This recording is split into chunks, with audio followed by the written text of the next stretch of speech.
Petra the lost city. দানবাকৃতির আদ জাতির পর আল্লাহ সামুদ জাতিকে স্থলাভিষিক্ত করেছিলেন। কুরআনে আল্লাহ সামুদ জাতির শৌর্যবীর্যের কথা না বললেও তাদের স্থাপত্য কর্মে নৈপুণ্যের কথা বলেছেন। তারা পাহাড় কেটে প্রাসাদ বানাত, তারা পাহাড়ি উপত্যকার ভেতরে পাথর কেটে সুবিশাল কক্ষ তৈরি করত। আল্লাহ তাআলা বলেন, এবং সামুদ গোত্রের সাথে যারা উপত্যকায় পাথর কেটে গৃহ নির্মাণ করেছিল। সূরা ফজর 9। তারা পাহাড়ে নিশ্চিন্তে ঘর খোদাই করত। সূরা হিজর 82। তারাও যে দীর্ঘদেহী ছিল সেটা তাদের নির্মিত গৃহের দিকে তাকালে স্পষ্ট বোঝা যায়। তাদের বসতি ছিল এই ধ্বংসপ্রাপ্ত পেট্রা নগরীতে। তৎকালীন সামুদ জাতির শহর ছিল সবচেয়ে উন্নত এবং সমৃদ্ধ, জ্ঞান বিজ্ঞানের কেন্দ্রভূমি।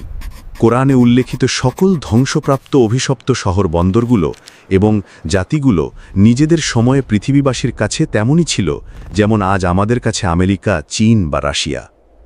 আল্লাহ তাআলা এই জাতিকে ধ্বংস করেছেন একটিমাত্র বিকট শব্দের মাধ্যমে। আল্লাহ সুবহানাহু ওয়া তাআলা তাদের স্থাপত্যকর্মকে টিকিয়ে রেখেছেন আজকের জমিনে ঘুরে বেড়ানো অহংকারী অত্যাচারীদের শিক্ষা গ্রহণের জন্য। তাদের ঘরবাড়ি প্রাসাদের সামনে উটগুলোকেও ক্ষুদ্র মনে হয়, মানুষকে মনে হয় পিঁপড়ে। 1000 বছর আগেও তাদের প্রাসাদগুলো কত রাজকীয় কারুকার্যে সজ্জিত ছিল। তারা অবশ্যই আজকের যুগে স্থাপত্যকলার জ্ঞানের চেয়ে উন্নত জ্ঞান রাখত, যেজন্য পাহাড়ি পাথর কেটে প্রাসাদ গড়ার মতো দুঃসাধ্য কাজ ছিল সহজ তাদের কাছে।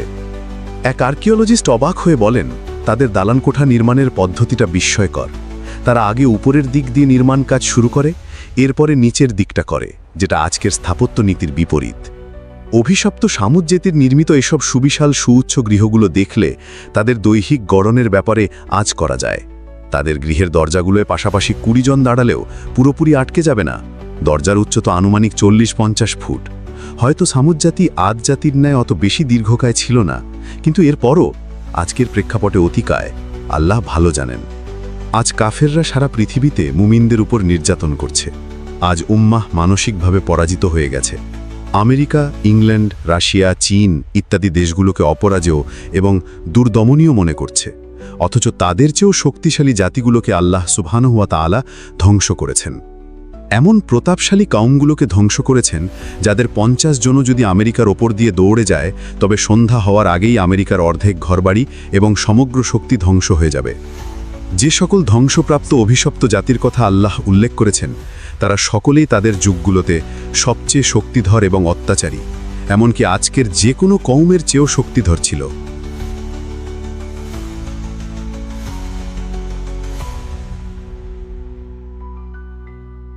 মুসলমানরা ইতিহাস বিমুখ জাতি, এ কথাটা আমরা প্রায় সময় শুনে থাকি। কথাটা কতটুকু যথার্থ তা পর্যালোচনার দাবি রাখে। মূলত 19 ও 20 শতকে ঔপনিবেশিকতার জাতাকলে পিষ্ট মুসলিম উম্মাহ জ্ঞান-বিজ্ঞান সহ সব দিক দিয়েই পিছিয়ে পড়ে। সেই পিছিয়ে পড়ার উপসর্গ হিসেবে ইতিহাস বিমুখতাও মুসলিমদের ললাট লিখনে পরিণত হয়। নতুবা পূর্ববর্তীরা ইতিহাসের যে বিশাল ও বিশ্বস্ত উত্তরাধিকার আমাদের জন্য রেখে গিয়েছেন তা অনন্য ও অসাধারণ। লস্ট ইসলামিক হিস্টোরি বইটি আপনাকে সেই ইতিহাসই জানাবে।